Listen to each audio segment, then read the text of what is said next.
ይገባኛል እኮ እንደ ወላጅ ያስጨንቃል። ግን በቃ አንዴ ደውላችሁ ካላነሳን ማለት ነው እኛ አስፋልት ልሻገር እያልን እየተጨነቅን ነው ወይ ሀሜት ይዘን ነው እንጂ ከዛ አንዘልም። እውነቴን ነው። የዛሬ 7 ዓመት የተውኳት ጓደኛዬ ጋር ተደውሎ ሰፈር ጎረቤት አዝማር ተረብሾ በኦርኬስትራ አጠብቁኝ።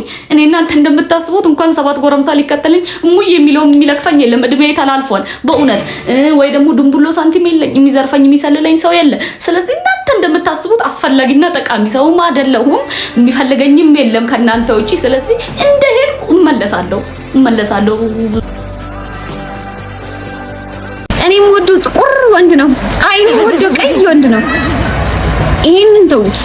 ሴት ልጅ ድሃ ብቻ ነው ከድንጆሮ መለስ ያለ የምትል እንጂ ሀብታም ከሆነ ድንጆሮም ችግር የለባትም። እሷ ችግሯ ሳቢው ጋር ነው እንጂ አንተ ለምን ጥቁር አይደለም ለምን ክሰላቱንም ችግር የለባትም። ለምን ቀይ ሊጥ ያልበሰልክ አትሆንም ችግር የለባትም። ቅላት ላይና ጥቁረት ላይ አይደለም ዋናው ሳቢ መኖሩ ነው።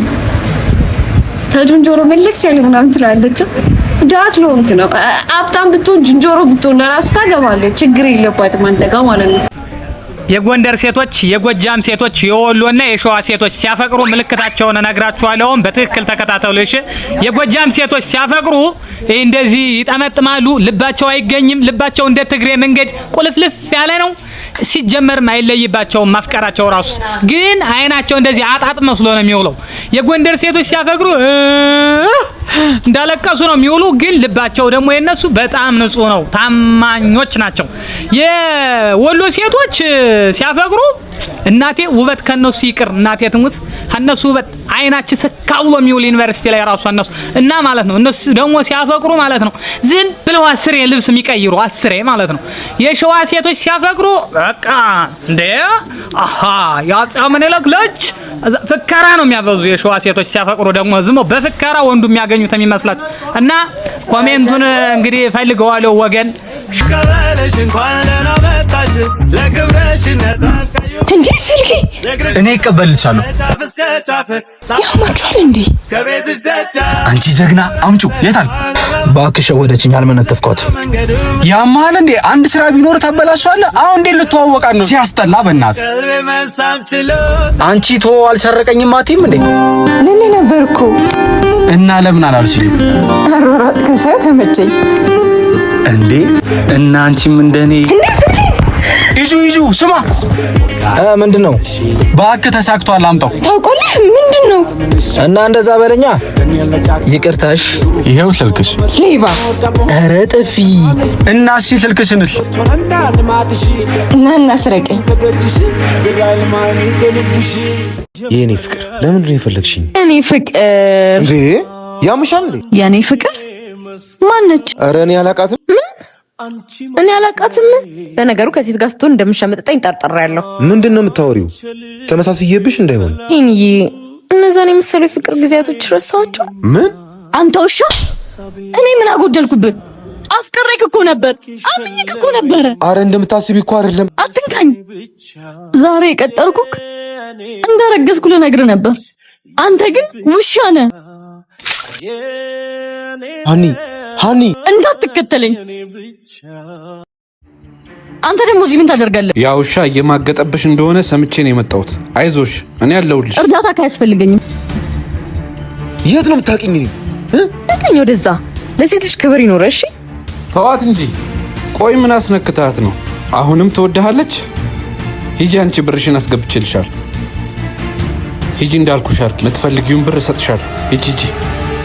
አንተ ነህ ማለት ነው ድራማውን የሰራው? አዎ ማጣላቱ እንኳን ተሳክቶልኛል፣ ግን የኔ ማረጊያ አይቀርም።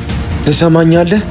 መቼም ያንተ አትሆንም። እሺ ዛሬ እኮ ነው ሚስቴን እንግዲህ ጾሙ ገብቷን እኔ ለብቻዬ ለምተኛ አብሬሽ ከተኛው እሳሳታለሁ አልኳት። ኧረ እኔ ብቻዬን አልተኛም፣ ቅጥቃጤው ምንም አያሰኘኝም ወይ ሌላ ሰው አብሮኝ ተኛ አለችኝ።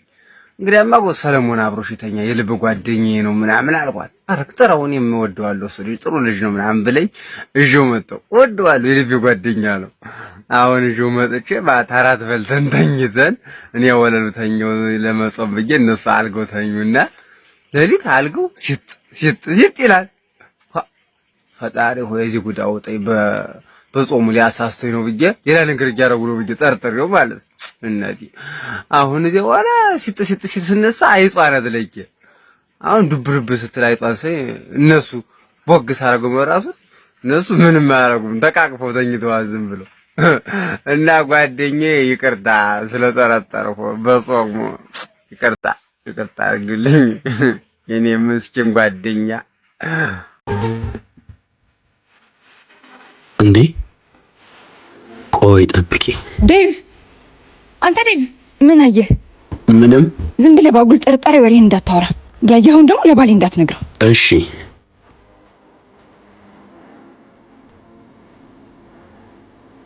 መሳቢያ ውስጥ ያስቀመጥኩትን ብር ለምንድን ነው ያነሳኸው? እኔ ምንም አይነት ብር አልወሰድኩም። ካንተ ውጪ ሌላ ሰው እዚህ ቤት አለ ነው ወይስ ባለቤቴን እየጠረጠርከው ነው? ምንድን ነው? ይሄ ልጅ ከዚህ በኋላ እዚህ ቤት ማየት አልፈልግም። በየቀኑ ገንዘብ እየጠፋብኝ ነው። ከዚህ በኋላ ደግሞ አልችልም። አባርልኝ። ወንድሜን አውቀዋለሁ፣ እንደዛ አያደርግም። አሁን ምን ጠፍቶብሽ ነው? መሳቢያ ውስጥ ብር አስቀምጬ ነበር፣ አሁን አጣሁት። እሱን እኔ ነኝ የወሰድኩት። ይቅርታ። ይሄ ሁሉ ክፋት ያየውን ይናገራል በሚል ስጋት ነው። እሱ እኮ አንዴ ነው ያየሽ፣ ያውም መኪና ውስጥ። እኔ ራሴ ግን ከዛ ወንድ ጋር የተለያዩ ቦታዎች ላይ አይቼሻለሁ። ከዛሬ ነገ ትመለሻለሽ በሚል ተስፋ ዝም ማለት እንጂ። እና ሁሉ ነገር እያወክ ነው ዝም ያልከኝ? አዎ። ለምን? አንዳንዴ እያዩ ማለፍ ጥሩ ነው። ተነስ እንሂድ። ኧረ ምነው ልብሽ ለኔ ቢያዝንልኝ ምነው ከምታምኚው አግብቼሽ ነበረ ላስተዳድርሽ፣ ግን አንቺ አትቻይም፣ ገደል ነው ሆድሽ።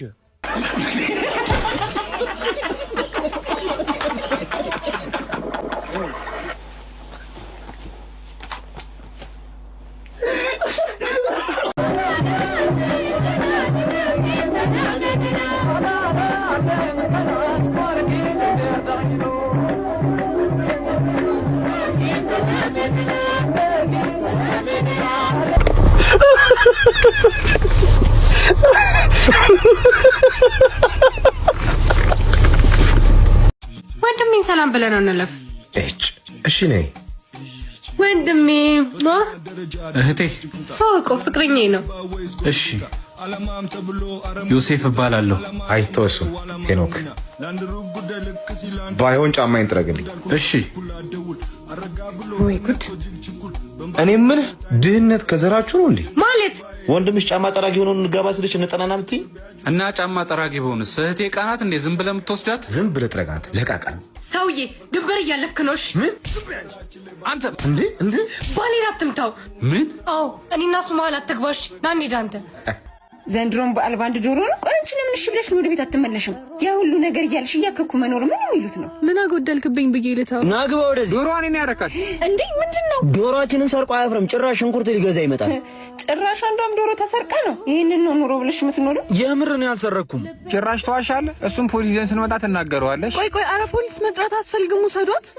ይዙ ህይወትህ እንደዚህ ያከበርኩት አልመሰለኝም ነበር። ጭራሽ ለኔ ብላ ሌብነት በዚህ ልክ ልፈትን እንኳን አልፈልግም እኮ። ለአንቺም ለሱ መለያየታችሁ ነው የሚበጀው። አንቺ አይደለሽም እሷ ነች የፈተነች። ምን ደግሞ እኔን ምን አደረገች ልትል ነው? ቲኑ እኔ ሳሎን ያደረገችውን እነሱ ይንገሩሽ። በጣም ቀላል ነው። ሌባ ብላችሁ ይዛችሁልኝ ነው። ሌላውን ለእኔ ተዉት። ካስቸገረ ግን ደብድቡት። ቆይ ምን አድርጎ ነው?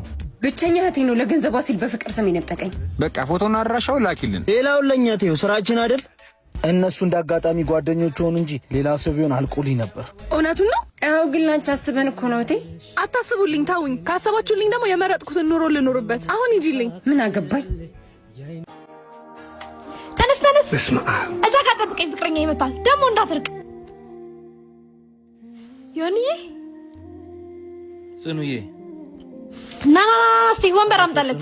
እሺ የኔ ልጅ፣ ይኸው ልጅ ይቅርታ። እሺ ልቀቀው። ሂድ ለስላሳ ይዘህለት ና። እስቲ ና። ምን እንደሚፈልግ እንኳን መች ጠየቅከው? ምን ላንጣ የኔ ልጅ? እንደው ከቀልቤ ሳሎን ሳልጠይቅህ። አይ ጋሼ እኔ እንኳን ይቅርብኝ። ሚስት እኮ ነው። ምን ያግደረድራል? ሂድ ኮካ ይዘህለት ና። እሺ የኔ ልጅ። የኔ ፍቅር ግን እንደዚህ ባትቆጫቸው። ይኸው የኔ ልጅ ጽናቴ፣ አንድ ነገር ላወራሽ ፈልጌ ነበር። ምንድን ነው የምታወራኝ? እዚሁ አውራኝ።